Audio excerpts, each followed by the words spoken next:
Галәмнең киңәюе. Безнең галәм, томан, йолдызлар, планеталар, аларның ияршеннәре, төрле кометалар, астероидлар һәм башка космик җисемнәр белән тулган гаять зур киңлек. Ул шул кадәр зур ки, бүгенге көндә аның ни кадәр зур булуы турындагы сорауга җавап хәзерге замандагы технологияларның үсеш дәрәҗәсе белән чикләнгән.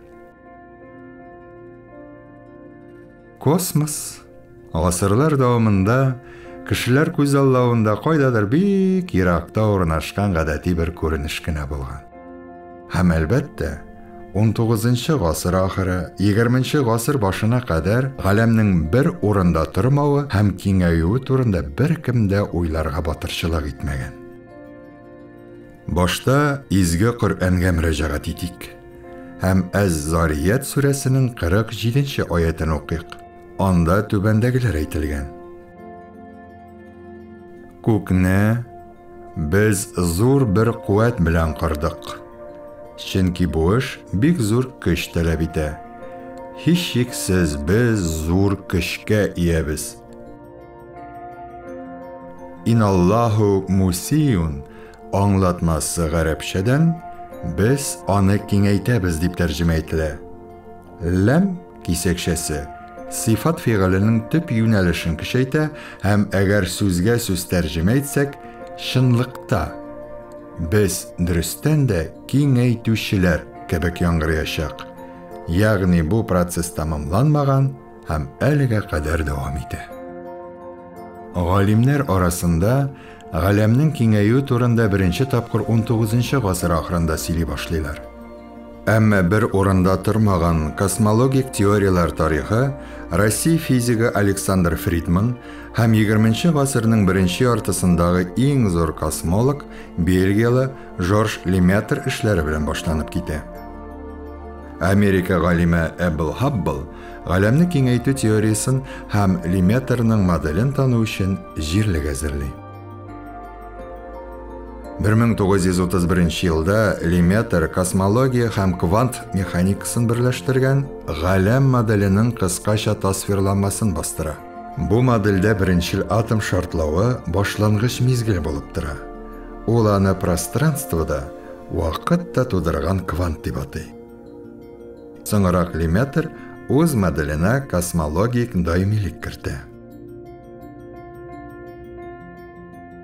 Тикшеренүче галимнәр галәм киңәя барачак һәм шул ук вакытта галактикалар даими тизлек белән хәрәкәт итәчәк дигән фаразның дөрестлеген раслаганнар. Галәмнең киңәюен күз аллау өчен һава шарын алыгыз. Аңа маркер яки буяу белән күп төрле нокталар ясагыз. Һава шарын кабарткан саен нокталар бер-берсеннән ерагая барачак. Йолдызлар да, шулай ук башка космик җисемнәр дә галәмнең киңәюе нәтиҗәсендә даими рәвештә бер-берсеннән ераклаша. Ә хәзер галәм һаман киңәя бара дигән аят 7-нче гасырда ук, ягъни 1400 ел элек иңдерелгән дигән фактка игътибар итик. Ул вакытта әле кешеләрнең көчле телескоплары да, космик җиһазлары да булмый. Ә Кояш аларның күз аллавында алма зурлыгындагы утлы диск сыман гына була. Югарыда әйтелгәннәрдән шундый нәтиҗәгә килдек. Изге Коръәндә әлеге күренешне тасвирлау ул я шул чорда кеше тарафыннан ясалган һәм ни өчендер гасырларга онытылган фәнни ачыш нәтиҗәсе. Я бар нәрсә һәм һаман киңәя торган галәм Аллаһ Тәгалә тарафыннан бар кылынган. Ул вахи иңдергән. Әгәр Аллаһ Тәгалә илчесе, ягъни Мөхәммәд пәйгамбәр саллаллаһу алейхи ва саллям турында әйтсәк, аның астрономияны өйрәнү белән шөгыльләнмәгәнлеген, моның өчен кирәкле кораллары булмаганлыгын, моннан тыш ул яза да, укый да белмәгәнлеген искә төшерик. Әлеге аятларның авторы бу өлкәдә белемнәре булмаган кешенеке икәнлеге мантыйкка ярашмый.